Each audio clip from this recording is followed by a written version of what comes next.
का स्वागत है मेरे चैनल रति वांगशन फैंडम में। अगर आपको मेरे चैनल के फैन फिक्शन स्टोरी और वीडियो अच्छी लगती है तो प्लीज़ कमेंट ज़रूर करिएगा और वीडियो को लाइक ज़रूर कर दीजिएगा। चलिए आज का पार्ट स्टार्ट करते हैं। लास्ट पार्ट में इतना सारा प्यार देने के लिए थैंक यू सो मच, अच्छे कमेंट करने के लिए थैंक यू सो मच। तो स्टोरी पे आते हैं। मॉर्निंग, एक न्यू मॉर्निंग स्टार्ट हो गई है। विंग को कल रात की हर बात याद है। वांग जी का लेट घर आना, आते ही उसके साथ सेक्स करना और उसके तुरंत बाद वांग जी का उसके डिवोर्स लेने से इनकार करना, हर एक बात विंग को याद है।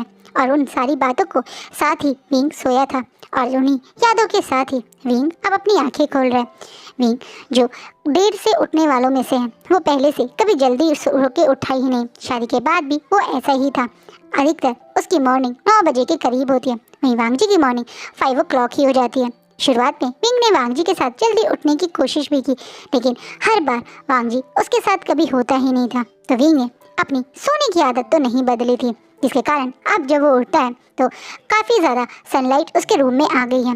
जैसा एज यूजुअल होता है, सर्वेंट मेड्स अपने अपने काम पे आ चुके हैं। विंग पहले उठ के अपनी आंखें मलता हुआ फ्रेश होता है, फिर ब्रश करके फ्रेश होके वो नीचे अपने जो उसका डाइनिंग एरिया है वहाँ पे आता है तो देखता है कल रात की सजावट अब हट चुकी है। कल रात विंग ने कुछ नहीं खाया था। वो वांग जी के साथ एक एज अ हस्बैंड या कह सकते हैं एनिवर्सरी सेलिब्रेशन के कारण डिनर साथ में करना चाहता था, लेकिन वांग जी आया और क्या हुआ हम सब जानते हैं। इसी कारण विंग भूखा था, इसलिए वो सबसे पहले नीचे आते ही अपने सर्वेंट को ब्रेकफास्ट लगाने के लिए बोल देता है।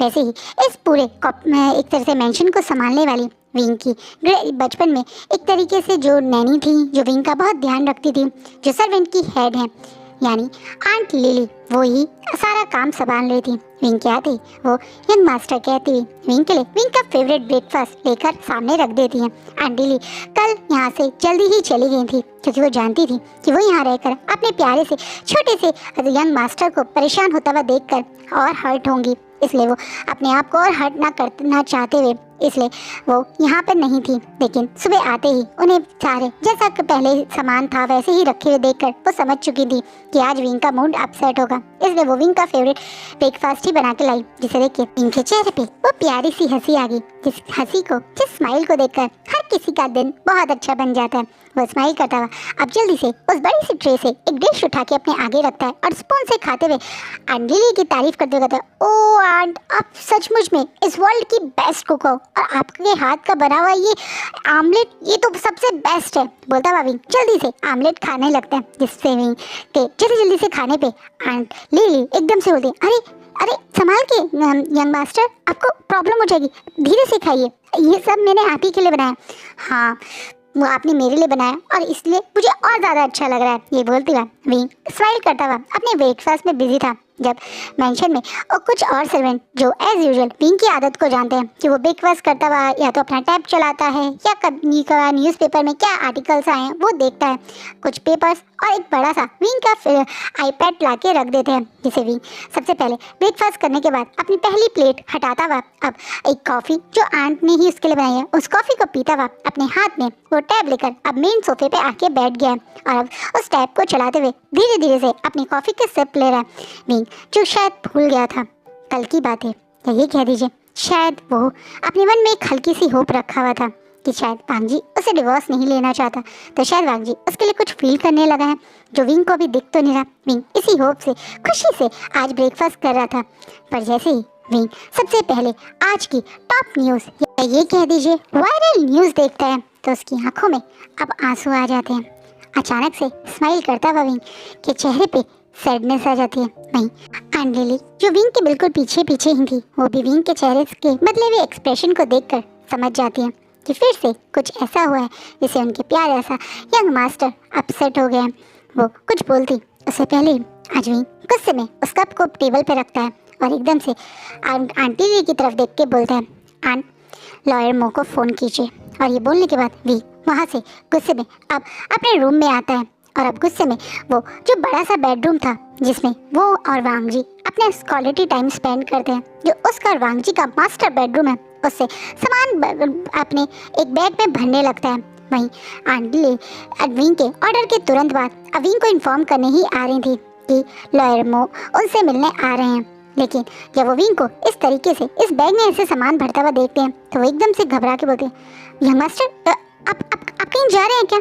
हाँ, मैं अपने फ्रेंड्स के साथ कुछ दिनों के लिए बाहर जाना चाहता हूँ, इन सब जगहों से, बातों से दूर, यहाँ से बहुत दूर, इसलिए मैं ये पैकिंग कर रहा हूँ। विंग थोड़ा गुस्सा करता हुआ जोर जोर से सामान जब बैग में फेंक रहा है। वहीं आंट लिली जो विंग की बहुत प्यार से जानती हैं, विंग को बहुत प्यार करती हैं, वो बहुत प्यार से उन सारे गुस्से से भरे हुए बैग के सामान को निकाल के अच्छे से फोल्ड कर करके उन्हें अच्छे से मतलब ऐसे फोल्ड करो कि बैग में ज़्यादा स्पेस हो, ऐसे फोल्ड कर करके रखने लगते हैं। जिससे विंग बोलते हैं, आंट अब जाइए और नीचे दोबारा मास्टर मुझसे पूछे वो कितनी देर में आएंगे, ये काम मैं खुद कर लूँगा।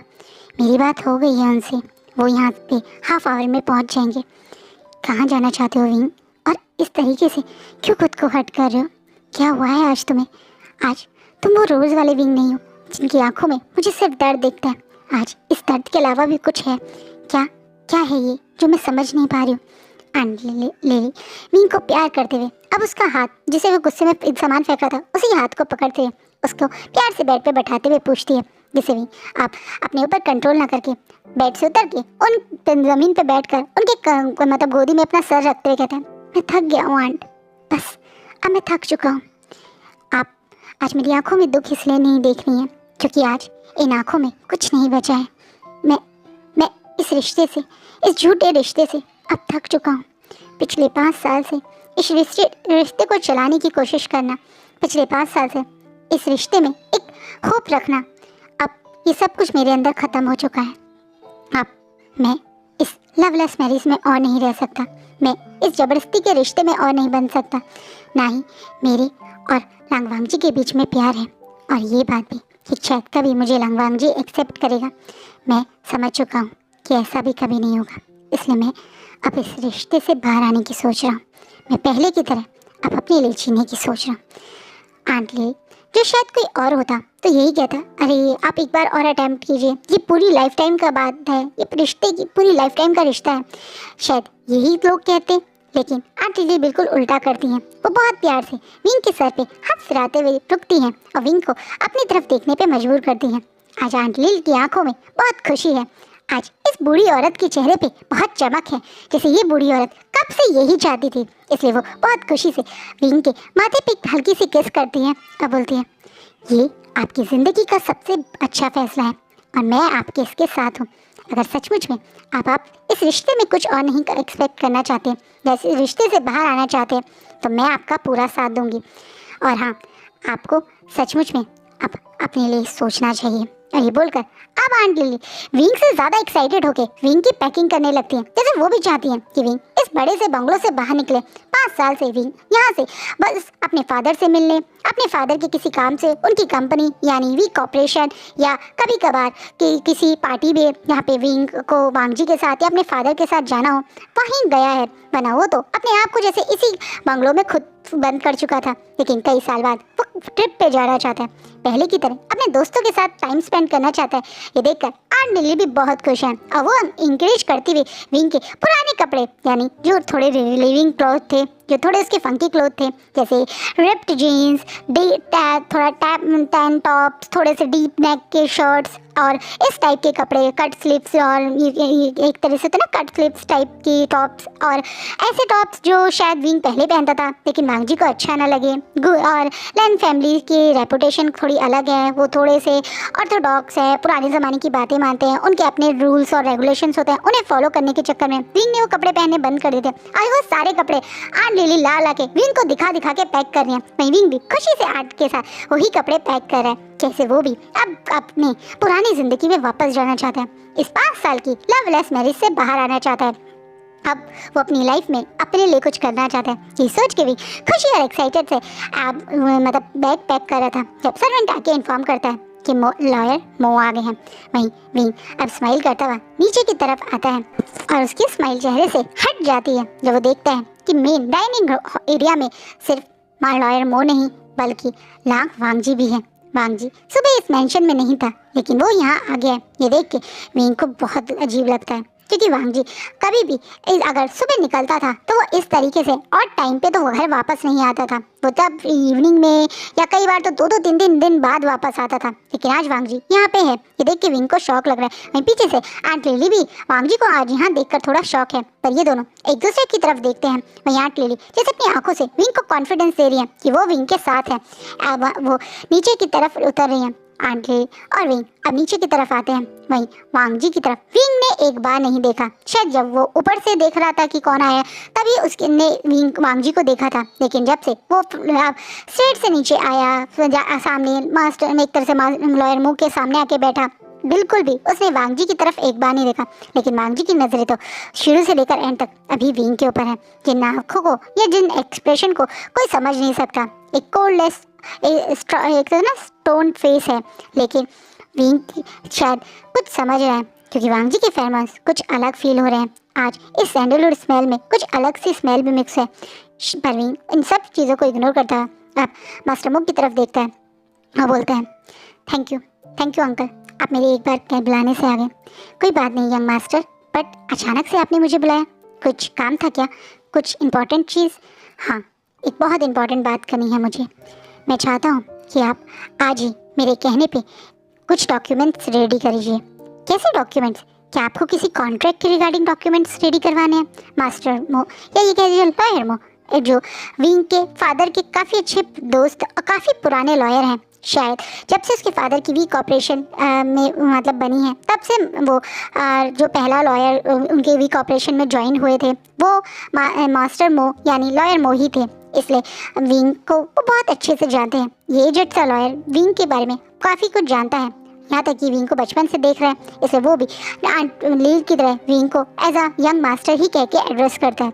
जिस बात पे विंग स्माइल करता हुआ कहता है बिल्कुल नहीं, कोई कॉन्ट्रैक्ट नहीं करना, बस एक डिवोर्स एग्रीमेंट बनाना है। डिवोर्स? एकदम से मास्टर मो शॉकिंगली अब विंग की तरफ देखते हैं। हाँ, मेरे और लांग वांग जी के डिवोर्स एग्रीमेंट। इस बात पे आप लॉयर मो कुछ बोलते उससे पहले ही वांग जी जो विंग के बिल्कुल साइड में बैठा था, जैसे विंग मतलब एक होता है ट्रायंगल शेप में ये लोग बैठे हुए हैं। एक विंग बिल्कुल लॉयर मो के अपोजिट में बैठा हुआ है और लॉयर मो के राइट साइड पे वांग जी बैठा हुआ है और विंग के लेफ्ट साइड पे वांग जी बैठा हुआ है। तो एक तरीके से मास्टर मो और वांग जी दोनों विंग को घूर रहे हैं, पर विंग उनको इग्नोर करता हुआ अब वांग जी की तरफ देखता हुआ बोलता है लेट्स गेट डिवोर्स लांग वांग जी। इस बात पे अब लॉयर मो शॉकिंगली वांग जी की तरफ देख रहे हैं, पर वांग जी के चेहरे पे कोई एक्सप्रेशन चेंज नहीं है। पर हाँ, उसकी मुट्ठी बहुत टाइट हो गई है। उसकी हाथों की नसें साफ ऊपर दिखने लगी हैं, जैसे उसे इस बात से बहुत गुस्सा है। और वो एकदम से बोलता है पर क्यों? तुम तो दावा करते थे कि तुम मुझसे बहुत प्यार करते हो, अब सब कुछ चेंज हो गया। क्या चेंज हो गया? मुझे तो कुछ चेंज नहीं दिख रहा। मुझे तो तुम वही पुराने विभूषण दिख रहे हो। नहीं, अब वो विभूषण नहीं है जिससे तुम रोज़ मिलते थे। ये वो विभूषण है जो अब एक पल भी इस शादी में नहीं रहना चाहता। और ये बोलने के बाद वांग जी की तरफ ना देखकर गुस्से में अब मास्टर मो की तरफ देख करते हुए बोलता है अंकल मो, आप बहुत टैलेंटेड लॉयर हैं। आपसे ज़्यादा नॉलेजेबल लॉयर शायद हम में से कोई भी नहीं जानता। इसलिए मैं चाहता हूँ कि ये कॉन्ट्रैक्ट, ये डिवोर्स एग्रीमेंट आज शाम तक रेडी हो जाए। इस बात पे लॉयर मो कुछ बोलते उससे पहले ही वांग जी अब गुस्से में खड़ा होता है और विंग का कस के हाथ पकड़ के उसे सीधा करता है और विंग और मार्क को अपने साथ ऊपर की तरफ ले जाने लगता है। पर वो जब सीढ़ियों पे विंग को ले जा रहा है तो विंग बार बार मेरा हाथ छोड़ो गुस्सा कर रहा है। वहीं मास्टर मुझ शौकी थे, लेकिन वांग जी ऊपर लास्ट स्टेज पे जैसे ही पहुँचता है वो पीछे गुस्से में मुड़ता है और बोलता है लॉयर मो, आप अभी के अभी यहाँ से चले जाइए और मैं और विंग कोई डिवोर्स नहीं ले रहे हैं। इसलिए ये बात इस घर से बाहर कहीं नहीं जानी चाहिए। और ये बोलने के बाद अब वांग जी विंग को दोबारा से खींचते हुए ले जा रहा है। वहीं विंग पीछे से मेरा हाथ छोड़ो वांग जी, और हम डिवोर्स जरूर लेंगे, मुझे तुम्हारे साथ नहीं रहना। ये कहकर विंग वांग जी से अपना हाथ छुड़ाने की कोशिश कर रहा है। लेकिन वांग जी तो अब गुस्से में विंग को उसी रूम में लाता है। जब वो देखता है कि बेड पे कैसे विंग के कपड़े फैले हुए, कैसे बेड पे विंग का एक सूटकेस है, उसे ये देखकर और ज़्यादा गुस्सा आ जाता है और वो विंग को कस के वॉल पे पिन करता हुआ उसके कंधे से पकड़ता हुआ घूरते हुए बोलता है ये सब क्या नाटक कर रखा है तुमने? कल रात मुझे लगा था कि शायद तुम ड्रंक हो इसलिए ऐसी बातें कर रहे हो, लेकिन अब तुम मॉर्निंग में भी ऐसी बातें कर रहे हो। तुम करना क्या चाहते हो विभूषण? वही जो मुझे बहुत समय पहले कर लेना चाहिए था, जो शायद तुम्हारे और मेरे लिए बिल्कुल ठीक है। इस रिश्ते को अभी ही खत्म करना चाहता हूँ। क्यों क्यों जबरदस्ती इस रिश्ते में बनना है तुम्हें? क्या चाहिए तुम्हें मुझसे वांग वांग जी? क्योंकि मैं अच्छे से जानता हूँ प्यार अफेक्शन तो तुम्हारे और मेरे बीच में है ही नहीं। अच्छा, वो प्यार और अफेक्शन जो तुम मुझे लिए फील करते थे, वो विभूषण जो दावा ही करता था कि वो मुझसे प्यार करता है, उसका क्या हुआ? वो विभूषण जो मेरे सामने हमारी शादी के पहले दिन मेरा साथ कभी ना छोड़ने की बातें कर रहा था, उस विभूषण का क्या हुआ? वांग जी विंग को बहुत इंटेंसिटी वाली नज़रों से देखते हुए जब ये बात बोलता है तो विंग की आंखों में थोड़ा से आंसू आ जाते हैं। उसे वो पहला दिन याद आता है जब वो और वांग जी एक की शादी हुई थी, जब विंग बहुत खुश और एक्साइटेड था क्योंकि उसकी शादी लांग वांग जी से हुई है। लांग वांग जी ने एक बार विंग की हेल्प की थी जो वांग जी को याद ही नहीं था, लेकिन विंग को बहुत अच्छे से याद था। विंग अपने फादर के कहने पर एक बड़ी सी वो था ना कॉर्पोरेट पार्टी का पार्ट बना था, जहाँ पे कुछ लोग उसे बहुत ज़्यादा इंटेंसिटी या कहते हैं गंदी नज़रों से देख रहे थे। विंग हमेशा से बहुत ब्यूटीफुल था और इसी कारण वो जब भी किसी पार्टी में जाता था तो हर अल्फा उसे देखता ही था। कुछ अल्फा ने इस बार विंग को अपने बनाने की या विंग को एक तरीके से साथ गलत करने की सोचते हुए उसके ड्रिंक में कुछ मिला दिया था, जिसके कारण विंग को बहुत ज़्यादा नशा हो गया था और विंग उसी नशे की हालत में गलती से वांग जी के रूम में घुस गया था। वहीं वांग जी जो उसकी रूम में अकेला नहीं था बल्कि उसकी पूरी कॉर्पोरेट टीम थी, वो उस होटल में एज अ मीटिंग के लिए आया था। जब वो देखता है कि एक ओमेगा नशे की हालत में उसकी इस कॉर्पोरेट मीटिंग में घुस गया है तो वो गुस्सा न करके उस ओमेगा को सेव करता है। वो तुरंत अपने गार्ड से उस ओमेगा को एक सेफ प्लेस या एक सेफ जगह ले जाने के लिए बोलता है और तुरंत उस ओमेगा की फैमिली को इन्फॉर्म करने के लिए बोलता है। उस दिन वांग जी ने कितनी स्मार्टली और कितनी सेफली विंग को सेव किया था, कैसे उसे बहुत प्यार से विंग की कहीं कोई बदनामी ना हो इस चीज़ का भी ध्यान रखा था, जिसके कारण विंग को पहली बार में ही वांग जी बहुत अट्रैक्टिव लगा था। उसे लगा था कि वांग जी कुछ अलग अल्फा है, वो भी उस समय विंग का फ़ायदा उठा सकता था, अपने सारे लोगों को वहाँ से बाहर भेजकर विंग के साथ कुछ गलत कर सकता था या बाकी सब लोगों के सामने विंग को ऐसे ही छोड़ देता। लेकिन नहीं, उसने विंग को सेव करना जरूरी सोचा। उस मीटिंग को रोक के वो विंग को सेफली एक जगह लेके गया, मतलब एक रूम में ले गया, विंग की फैमिली को इन्फॉर्म किया, जिसे विंग को तुरंत मेडिसिन देकर और उसका ध्यान रखा गया। ये सारी बातें वांग जी के लिए विंग के दिल में एक प्यार की फीलिंग लाए थे और जब विंग को पता चला था कि उसे सेव करने वाला अल्फा और उसका होने वाला हस्बैंड एक ही है तो विंग बहुत खुश हो गया था। वो विंग वांग जी के साथ एक न्यू हैप्पी लाइफ बिताने के बारे में सोचने लगा था, इसलिए वो खुशी और एक्साइटमेंट से अपने बेड पे वांग जी का वेट कर रहा था। उसे लगा था कि वो और वांग जी आज अपनी फर्स्ट डेट मतलब अपनी फर्स्ट नाइट स्पेंड करेंगे। जैसा विंग ने सोचा था वैसे ही वांग जी रूम में जब आया तो एक पल के लिए उसकी नज़रें भी विंग से हट नहीं पाई। प्यारा सा मासूम सा विंग जो उस समय 20 साल का था, एक पूरी तरह से यंग बच्चा था, चेहरा बहुत मासूम था, ऊपर से ये मेकअप और ये ब्यूटीफुल सी वेल जो उसके चेहरे पे लगाई गई है। अधिकतर ओमेगास को वेल भी लगाई जाती है जो वाइट कलर के कोट के ऊपर उसके सर से लगाई हुई थी, जिसे उसके सर पे मतलब उसका फेस पूरी तरह से कवर था। उस वेल को हटा के वांग जी ने एक सेकंड नहीं लगाई थी विंग के लिप्स को कैप्चर करने में। विंग को लगा था कि वांग जी शायद उसे प्यार करने लगा है जैसे वो विंग से प्यार करने लगा है।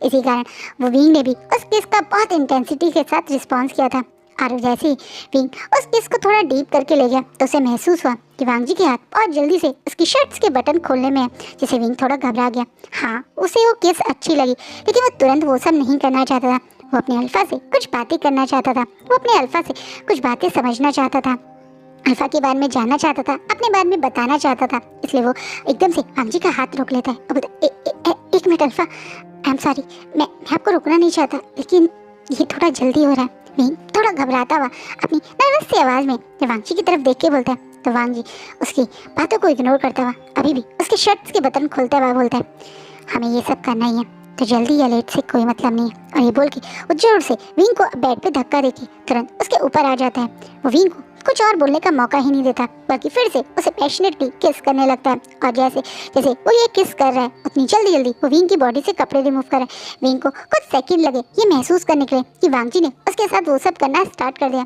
जब विंग को बहुत शार्प पेन हुआ तब उसे महसूस हुआ कि वांग जी ने ना ही उसे प्रिपेयर किया ना ही उसे पैम्पर किया, बल्कि वो तो डायरेक्ट विंग के साथ ये सब करने लगा जो विंग के लिए बहुत पेनफुल एहसास था। वो गुस्से में वांग जी से खुद को अलग भी कर रहा था, थोड़ा सा दूर भी हो रहा था, पर वांग जी रुकता ही नहीं है। वांग जी उसके साथ इसी तरीके से उस दिन रात पूरी रात लव मेकिंग करता है। वो एक जैसे अपने ऊपर काबू ही नहीं कर पाया। जैसे विंग को देख के उसका दिमाग उसके बिल्कुल काबू से बाहर चला गया। वो पूरी तरह से जैसे विंग की ब्यूटी, विंग की बॉडी में पागल हो गया। उसने नॉन स्टॉप बिना रुके उस रात विंग के साथ वो सब किया। विंग बीच में बेहोश भी हो गया। उसकी जब आंखें खुली तब उसने देखा कि वो बेड पे है और वांग जी सामने एक सोफे पे बैठा हुआ है। वांग जी ने अभी कोई कपड़े नहीं पहने, बस एक बाथरूम से बांधा हुआ है। वहीं विंग पूरा न्यूड था, इसलिए वो बेचारा अपनी उस ब्लैंकेट से खुद को कवर करता हुआ वांग जी को देख रहा है, जो सामने देखता हुआ अब अपने हाथों में एक सिगरेट लिए हुए स्मोक कर रहा है। वहीं विंग बहुत मुश्किल से अपने बेड से उठता है, अपने आप को बेडशीट में कवर करके खड़े होने की कोशिश करता है। वांग जी ने उसे जगते हुए देखा, वांग जी ने उसे खड़े होते हुए देखा। वांग जी ने कितना पेन हो रहा है विंग को खड़े होने में, बाथरूम तक जाते हुए देखा, लेकिन उसने विंग की कोई हेल्प नहीं की, जैसे वो विंग की कोई हेल्प करना ही नहीं चाहता था। विंग अपने दर्द में लड़खड़ाते हुए कदमों से पहले वॉशरूम गया, अपनी पूरी बॉडी देखी, जैसे वांग जी ने ब्रूट सर्क और बाइट मार्क दे दिए। अपनी लोअर पार्ट देखा जहाँ से उसको थोड़ा सा ब्लड भी आया, क्योंकि विंग का वो फर्स्ट टाइम था और बहुत ज़्यादा वाइल्ड था। इसे विंग की बॉडी के लिए ये सब झेलना बहुत मुश्किल था। विंग को बहुत पेन भी हो रहा था, लेकिन विंग अच्छे से खुद को कवर करता है। उसे अपने आप को अब एक बाथरूम से बांध के बहुत सपोर्ट से दरवाजे वॉल के सपोर्ट से बाहर आता है, तो देखते हैं अब तक वांग जी ऐसे ही बैठा है। विंग अब बिल्कुल वांग जी के सामने हट के थोड़ा ब्लश करते बोलता है गुड मॉर्निंग, जिसे वांग जी अब विंग को इग्नोर करता हुआ बोलता है तुम यहीं पर ब्रेकफास्ट करोगे या घर पे करोगे? आई थिंक होटल सिर्फ एक रात के लिए ही तुम्हारे फादर ने बुक किया था। विंग इस बात से पूरी तरह से शॉक हो जाता है। क्या वांग जी उससे कुछ और बात नहीं करेगा? कितना फॉर्मली क्यों बात कर रहा है? अब विंग थोड़ा सा ब्लश करते हुए और घबराते होता है मुझे पेन हो रहा है। ओके, तो मैं होटल के रिसेप्शन पे कॉल करके तुम्हारे लिए पेन किलर मंगवा लेता। और ये बोल के वांग जी से उठ के जाने ही वाला था, पर विंग उसका हाथ पकड़ लेता है और बोलते हैं आप कहाँ जा रहे हैं? मेरे ख्याल से मुझे यहाँ रहना ज़रूरी नहीं है, मेरा ड्राइवर तुम्हें घर छोड़ देगा, मुझे ऑफिस जाना है। पर आज ही क्यों? हमारी कल ही तो शादी हुई है। आपको नहीं लगता आपको और मुझे एक दूसरे के साथ थोड़ा टाइम स्पेंड करना चाहिए? मुझे आपसे बात करनी है। क्या बात करनी है तुम्हें मुझसे? वांग जी एकदम स्ट्रिक्ट वॉइस में विंग से पूछता है। इससे विंग थोड़ा सा घबरा जाता है, लेकिन वो बिना डरे ब्लश करता हुआ थोड़ा मुंह नीचे करता होता है। यही कि मैं आपको बहुत पसंद करता हूँ, मुझे आपसे शादी करके बहुत खुशी हुई। रियली? तुम मुझे एक बार में ही पसंद करने लगे? क्योंकि मुझे लगता है मैं और तुम तो एक बार भी इससे पहले कभी नहीं मिले। बट मैं आपको इससे पहले विंग कोई और बात बोलता है, ये बात बोलता है कि वो पहले मिला है। अब वांग जी स्ट्रिक्ट वॉइस में बोलता है मैंने तुमसे ये शादी सिर्फ अपनी फैमिली के कारण की है। मुझे नहीं पता तुम कैसे क्यों मुझे पसंद करते हो, लेकिन मेरे मन में तुम्हारे लिए ऐसी कोई फीलिंग नहीं है। मैं तुमसे पहले ही दिन ये बात क्लियर कट बोल देता हूँ, ये शादी सिर्फ दो फैमिली के बीच का एक कॉपरेशन है और इससे ज़्यादा कुछ नहीं। तुम्हें मेरे नाम के अलावा मुझसे और कुछ नहीं मिलेगा। इस शादी में मुझसे किसी तरह की कोई उम्मीद मत रखना। और ये बोलने के बाद वांग जी विंग को ऐसे ही शॉकिंगली वहाँ छोड़ के चला जाता है, जिसे विंग पूरी तरह से शॉक हो जाता है। क्या मतलब कोई उम्मीद नहीं रखना? क्या मतलब ये सिर्फ एक कॉपरेशन थी? क्या वांग जी सिर्फ उसके फादर के कॉपरेशन के कारण ही उससे शादी करता है? बट ऐसे कैसे हो सकता है? विंग तो उससे प्यार करता है। बेचारा विंग उस दिन ही बहुत ज़्यादा अपसेट हुआ था, लेकिन उसने अपने आप को मनाया और बोला कि ठीक है वो वांग जी को मनाएगा। इसी कारण वो पिछले 5 साल से हर बार वांग जी को कि वो उसे प्यार करता है ये बात बोलने और फील करवाने से चूकता नहीं था। वो हर बार वांग जी से जब भी बोलता था वो यही कहता था कि वांग जी चाहे करे या ना करे, पर विंग इस रिश्ते को प्यार करता है। इस रिश्ते में वो वांग जी के साथ रहना चाहता है, जिस बात के लिए अब वांग जी विंग को ताना मारते बोलते क्यों? तुम ही थे ना जो पहले ही दिन मेरे प्यार में पड़ गए थे। क्या हुआ तुम्हारे उस आई लव यू वांग जी का? विंग थोड़ा को चिढ़ाते हुए जब वांग जी ये बोलता है तो विंग की आंखों में थोड़ा सा आंसू आ जाते हैं, जैसे वो समझ रहे हैं कि वांग जी उसका मजाक बना रहा है। पर विंग बिना डरे बिना अपनी आंखों में कोई एक्सप्रेशन शो किए बोलता है वो चेंज हो गया है। पर मुझे तो तुम वही लग रहे हो। मैं वो नहीं हूँ वांग जी, वो ओमेगा जो तुम्हारे प्यार के लिए तुम्हारे पीछे पीछे घूमता था, अब वो ओमेगा नहीं हूँ। अच्छा तो कौन से ओमेगा बन गए हो तुम? ये बोलता बाबा विंग कि फेस के बिल्कुल पास आ गया है वांग जी। इन दोनों के चेहरे में 1 इंच का अंतर है लेकिन आंखों में बहुत ज़्यादा इंटेंसिटी से एक दूसरे को देखा जा रहा है। अवांग जी अपनी स्ट्रिक्ट वॉइस में बोलते हैं, क्या हुआ तुम्हारे उस I love you for ever का? मैं तुम्हें कभी नहीं छोड़ के जाऊँगा काका, हर बार मेरे पीछे पीछे हर जगह आ जाने का। इस बात पे अवांग जी जैसे विंग को छेड़ा हो। विंग को ये लगता है जैसे विंग अवांग जी जो उसके बिल्कुल पास है शायद थोड़ा उसे किस भी करने के लिए झुकने वाला था। विंग पूरे जोर से अपनी बॉडी में जितना उसके पास पावर है, जितनी उसकी ताकत है, उससे बहुत जोर से वांग जी को अपने से दूर खींचता है और अब अपने आप को खड़ा करते बोलता है, खत्म हो गया है वो कुछ। और तुम मुझे ये बातें क्यों याद दिला रहे हो? तुम भी तो मुझे हर बार कहते हो तुम मुझसे प्यार नहीं करते, और तुम भी तो इस रिश्ते से आज़ाद होना चाहते हो। इसी कारण तो तुम हमेशा मुझे इग्नोर करके अपनी उस सो कॉल्ड गर्लफ्रेंड्स के साथ घूमते हो। आज मैं तुम्हें मौका दे रहा हूँ लांगवांग जी, इस ज़बरदस्ती के रिश्ते से बाहर आने का, इस लवलेस मैरिज से बाहर आने का, तुम्हें तुम्हारी उस प्यारी सी गर्लफ्रेंड के साथ रहने का, वो फेमस सेलिब्रिटी जिसके साथ तुम्हारे आज सुबह भी आर्टिकल आए हैं। क्यों नहीं जा रहे हो तुम अपनी उस प्यारी चाइल्डहुड फ्रेंड नीशुए? तुम्हारी नीशुए तुम्हारा इतनी बेसब्री से इतने टाइम से वेट कर रही है, और तुम भी तो हमेशा उसके पास जाने का मौका ढूंढते रहते हो। आज मैं तुम्हें मौका दे रहा हूँ, तो क्यों मुझे जबरदस्ती रोक रहे हो वांग जी? विंग जब गुस्से में बोलता है तो वांग जी अब अपने पर कंट्रोल नहीं करता, गुस्से में विंग की गर्दन पकड़ के उसे दीवार पे नॉक कर देता है। विंग का गला उसने गुस्से में पकड़ा हुआ है। अब बोला, इन बातों के बीच में नीशुए का नाम मत लाओ। इस बात पे विंग की आंखों में गुस्सा आ जाता है, उसे सांस नहीं आ रही है क्योंकि वांग जी ने बहुत ज़ोर से उसका गला पकड़ा हुआ है, लेकिन उसके बावजूद वो अपनी आंखों में आज कोई डर नहीं दिखाना चाहता। वो गुस्से में वांग जी के हाथ पे हाथ मार रहा है और इशारा कर रहा है कि वो उसे छोड़े, लेकिन वांग जी बहुत गुस्सा है। विंग को धीरे धीरे से अब आँखें बंद हो जाती हैं जैसे उसे कुछ दिखने नहीं लगा। देखो कि कहीं ना कहीं वांग जी अपने गुस्से में ये भूल गया कि उसका पकड़ विंग के गले पे बहुत ज़्यादा है, जिससे विंग को शायद सांस नहीं आ रही। लेकिन वांग जी को जब ये महसूस होता है कि विंग शायद अब बेहोश हो रहा है, तो वो एकदम से अपनी पकड़ छुट के विंग करके उसे पकड़ लेता है और उसके फेस को ज़ोर ज़ोर से हिलाने लगता है। पर विंग अब बेहोश हो चुका है, इसलिए वांग अपना फ़ोन निकाल कर कॉल मिला देता है अपने असिस्टेंट शुयांग को और जल्दी से डॉक्टर की टीम के साथ यहाँ आने के लिए बोलता है।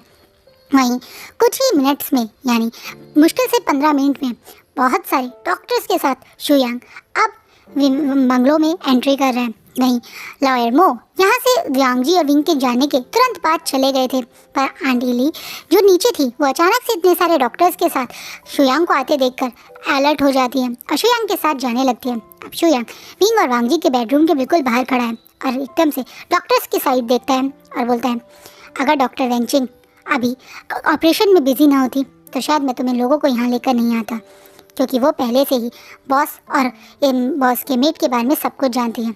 लेकिन तुम लोगों को अब मैं वार्निंग दे रहा हूँ, एक बार भी नज़र उठा के बॉस के मेट के तरफ देखने की कोशिश भी मत करना। अगर तुमने ये गलती करी तो उसके बाद तुम्हारी लाइफ के साथ क्या होगा उसका जिम्मेदार ना ही मैं होऊंगा और ना ही तुम होंगे।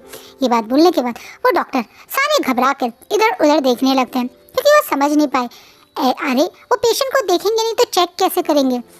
लेकिन फिर भी क्योंकि वो शुयांग के बारे में जानते हैं कि वो काफ़ी खतरनाक है, यहाँ तक कि वो ये भी जानते हैं कि वांग जी भी काफ़ी खतरनाक है, इसलिए वो काफ़ी गर्दन हाँ की तरफ हिला के अब रूम के अंदर एंट्री करते हैं, जहाँ वांग जी अभी भी विंग के बिल्कुल पास बैठा हुआ है, विंग के फेस को बार बार टच करके उसे उठाने की कोशिश कर रहा है। वहीं एकदम से जब वांग जी रूम के अंदर किसी को देखता है तो पहले की तरह अपनी स्ट्रिक्ट फेस के साथ दूर होकर खड़ा हो जाता है। वहीं वो डॉक्टर घबराता हुआ अब विंग के पास बैठता है, पुराने ज़माने की तरह वो अपने मतलब डायरेक्ट विंग की नस ना चेक करके बीच में एक क्लोथ लगाकर ही विंग के हाथ को टच करता है, जिसके बाद वांग जी के फेस के एक्सप्रेशन पहले जैसे रहते हैं। वहीं शुयांग की आंखों में एक रिलीफ, जो कि कम से कम आज उसे कोई और ज़्यादा एक्स्ट्रा काम नहीं करना पड़ेगा। लेकिन कुछ ही सेकंड में शुयांग का चेहरा टेंस हो जाता है जब वो डॉक्टर विंग की तरफ देखता है। सचमुच में क्यों अभी शुयांग उसे मतलब ओमेगा की तरफ देखने से मना कर रहा था, वो ये बात सोच रहा है, क्योंकि इस ओमेगा को देखकर तो कुछ सेकंड के लिए वो भी अपनी पलक झपकानी भूल जाता है। एक ब्यूटीफुल सा ओमेगा जो भी बेड पे स्लीपिंग पोजीशन में है, चेहरे पे सामने से सनलाइट आ रही है जो दिखने में बहुत खूबसूरत है। डॉक्टर ने कोशिश तो की कि वो ना चाहते हुए भी विंग की तरफ ना देखे, लेकिन अब जब उसने देख लिया है तो उसकी नजरें झपकाना बहुत मुश्किल है। वहीं जैसे ही डॉक्टर विंग को देख रहे के लिए एकदम घूर के देख रहा है, ये देखकर वांग जी का अल्फा रोल स्टार्ट हो जाता है और घूर के एकदम से उस डॉक्टर की तरफ देख के बताया गेट आउट, जिससे वो डॉक्टर एकदम से घबरा के खड़ा हो जाता है। वहीं उस डॉक्टर को ऐसे डरते हुए देखकर अब अचानक से शुयांग आगे आता है और अपनी बात क्लियर करते हुए बोलता है डॉक्टर वेंचिंग थोड़ा बिजी थी, ये एक बेटा ही है, बट ये अब तक वांग विंग को के बारे में कुछ क्यों नहीं बोल रहा है। अचानक से वांग जी जब ट्रोल करता हुआ ये बोलता है तो डॉक्टर तुरंत अपने घुटनों पे आके बोलता है सॉरी सर, मैं अभी अच्छे से चेक नहीं कर पाया, बट घबराने की कोई बात नहीं है, शायद उनको थोड़ा सा ऑक्सीजन की कमी के कारण सफोकेशन फील हुआ और वो बेहोश हो गए। आप एक बार रूम के सारे कर्टन्स और विंडोज़ खोल दीजिए तो उन्हें अच्छा लगेगा। इसके अलावा वो बिल्कुल ठीक है। वो डॉक्टर घबरा गया क्योंकि वो अब वांग जी से नज़र नहीं मिला सकता, वो वांग जी को एक तरह से नाराज़ नहीं कर सकता। वहीं वांग जी अब गुस्से में शुयांग की तरफ देखकर इसे बाहर ले जाने का इशारा करता है, जिसे शुयांग वहाँ से उस डॉक्टर को खींच के ले जाने लगता है। अब मन में सोचता है कि बोला था गलती मत करना, क्योंकि अब वो जानता है वांग जी इस डॉक्टर को तो छोड़ने वाला नहीं है, क्योंकि इस डॉक्टर ने उसके ओमेगा को देखने की कोशिश करी, उसके ओमेगा को घूरा, जो कि उसकी लाइफ की सबसे बड़ी अब मिस्टेक बनने वाला है। शुयांग ने वार्निंग दी थी, लेकिन फिर भी इस डॉक्टर ने ये गलती कर दी। वहीं वहाँ से जानते ही वांग जी जो डॉक्टर अपने साथ कुछ मेडिसिन लाया था, उन्हीं मेडिसिन में से एक मेडिसिन को लेकर विंग के नेक पे लगाने लगते हैं, जहाँ साफ साफ उसके हाथों के निशान दिख रहे हैं, जिससे वांग जी को दिल में हल्का सा पेन हो रहा है। उन्हें कभी भी विंग की इस ब्यूटीफुल से स्किन जो उसे अब पूरी तरह से विजिबल हुआ, उस पर ऐसे निशान नहीं देखना चाहता था। उसे अच्छा लगता है विंग की इस स्किन पे अपने किसेस, बाइट और हक मतलब देखो ना हिक्कीज, लेकिन ये उंगलियों के निशान उसे भी गुस्सा और दर्द दोनों फील करवा रहे हैं। वहीं आंट लिली जो इन डॉक्टर्स के साथ आई थी, जब वो देखती है विंग बेहोश है तो घबरा के दौड़ के विंग के पास जाती है और एकदम से यंग मास्टर क्या हुआ यंग मास्टर को, घबराते हुए वांग जी से पूछती है। लेकिन इससे पहले वांग जी लिली को कुछ रिस्पॉन्स कर पाता, उसका फ़ोन रिंग होता है। ना चाहते हुए भी वांग जी उस फ़ोन को उठाता है। वांग जी जो एक सेकंड भी अभी विंग से दूर नहीं जाना चाहता था, वो एक बार भी विंग को होश में आने से पहले छोड़ के नहीं जा सकता था। वो अब ना चाहते हुए भी उस फ़ोन का आंसर करने के बाद अब आंट लिली के हाथ में वही मेडिसिन दे देता है, जो मेडिसिन वो अभी विंग के गले पे लगा रहा था, और बोलता है मुझे एक बहुत इंपॉर्टेंट काम है, इसलिए मैं यहाँ से जा रहा हूँ, पर जैसे ही विंग को होश आए आप मुझे इन्फॉर्म करेंगी। और ये बोलने के बाद वांग जी ने एज यूजुअल कोल्ड एक्सप्रेशन के साथ वहाँ से चला जाता है। वो एक बार भी पीछे मुड़ के विंग को नहीं देखता है। ये चीज़ आंट लिली ने भी महसूस की। आंट लिली अब विंग के पास बैठी हैं, बहुत प्यार से अब विंग के उस गले की चोट पे हल्के से निशान, यहाँ पे वांग जी के हाथ गला पकड़ने के उंगलियों के निशान है, वहाँ पे दवाई लगा रही हैं और आंखों में आंसू हैं। वो नहीं जानती क्या गलती करी है उसके यंग मास्टर ने, जिसकी सज़ा उसे उसकी डेस्टिनी, उसकी किस्मत ऐसे दे रही है। जिस इंसान से यंग मास्टर ने प्यार किया, जिस इंसान को यंग मास्टर हमेशा सपोर्ट करते हैं, क्यों वो इंसान उसके यंग मास्टर को इतना दुख देता है। आंट लिली ये बातें सोचते हुए बस विंग की अब अच्छी किस्मत हो जाए, आगे उसके साथ सब अच्छा हो, यही सोच रही है। वहीं दूसरी तरफ वांग जी गुस्से में अब मेंशन से बाहर निकल के अपने ड्राइवर को अपनी कार लैंड मेंशन की तरफ ले जाने के लिए कहता है। वांग जी जैसे ही मेंशन के अंदर आता है तो सामने एक दमदार पर्सनैलिटी बैठी हुई है, एक स्ट्रॉन्ग अल्फा जो देखने में वांग जी की तरह ही कोल्ड एक्सप्रेशन कैरी करता है, पर बहुत ज़्यादा स्ट्रॉन्ग है, अपने उसूलों का पक्का है। ये कोई और नहीं वांग जी के अंकल लान कुरैन है। फाइल ही पढ़ रहे थे, शायद अपने हॉस्पिटल लैन हॉस्पिटल की वो कोई एक होता है डॉक्यूमेंट ही चेक कर रहे थे। जब वो वांग जी को मेंशन के अंदर आते देखते हैं तो वो फाइल साइड में रख के अब वांग जी की तरफ देखने लगते हैं। वही वांग जी आगे आके अपने अंकल को बो करके रिस्पेक्ट देता है और बोलता है क्या हुआ अंकल, आपने इतनी अर्जेंसी में मुझे क्यों बुलाया। इस बात पे आप लान कुरैन अपने गुस्से वाले एक्सप्रेशन के साथ बोलते हैं ये तो मुझे तुमसे पूछना चाहिए, क्या हुआ है, क्या हुआ था जिसके कारण तुमने अचानक से डॉक्टर्स को अपने मेंशन में बुलाया था। क्या हुआ है वांग जी, मुझे तुम तो बिल्कुल ठीक लग रहे हो, लेकिन विभूषण, क्या हुआ था विभूषण के साथ जो अचानक से उस डॉक्टर को तुमने बुलाया। लान कुरैन एक हॉस्पिटल रन करते हैं वो पहले एक बहुत फेमस सर्जन और डॉक्टर थे, लेकिन अपने ब्रदर की डेथ के बाद वो सदमे में चले गए। उन्हें अपने ब्रदर की डेथ का खबर बहुत समय बाद मिली, और जब उन्हें मिली तो उन्हें लगा कि वो अपने काम में इतने बिजी हो गए कि वो अपने ब्रदर और अपने ब्रदर की फैमिली के बारे में जान ही नहीं पाए। इसी गिल्ट के कारण उन्होंने फिर बाद में सर्जरी करना बंद कर दिया। उनका खुद का एक हॉस्पिटल है, लेकिन वो कभी कभी वहाँ विजिट पे जाते हैं।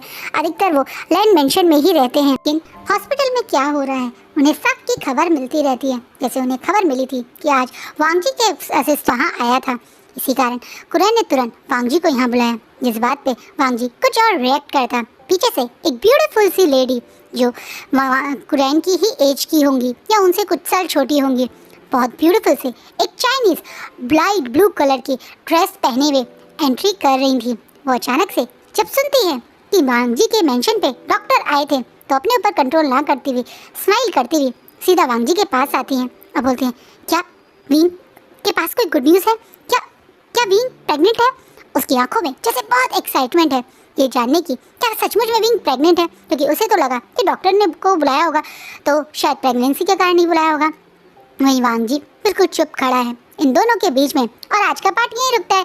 सो कल जानेंगे ये लेडी कौन है और क्या वांगजी अपने अंकल को सच बताएगा कि क्यों उसके पास डॉक्टर आए थे। ये भी आपको कल पता चलेगा। आई होप आपको आज का फैन फिक्शन अच्छा लगे। ये फैन फिक्शन बहुत टॉक्सिक है, हर मतलब 18+ ही मानूंगी मैं तो। मैंने इसी कारण अपने थंबनेल पे 18+ का बोर्ड भी लगाया हुआ है। अगर आप इस टाइप की स्टोरी में कंफर्टेबल नहीं है तो इसे स्किप कर सकते हैं।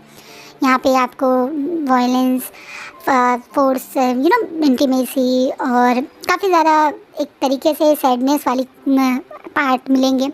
तो जो इस टाइप की स्टोरी नहीं पसंद करता वो स्किप कर दीजिए। पर बहुत सारे लोग थे जो बहुत दिन से मुझसे रिक्वेस्ट कर रहे थे कि प्लीज़ दी आप पुरानी वाली तरह अपने मॉडर्न फैन फिक्शन क्यों नहीं लाते जैसे आपका पहले थे, तो मैंने इसीलिए ये एक्सप्लेन करी है। तो आई होप आप समझेंगे मेरा पॉइंट ऑफ व्यू, और आप अपनी फैमिली का खूब ध्यान रखिएगा। Bye, take care.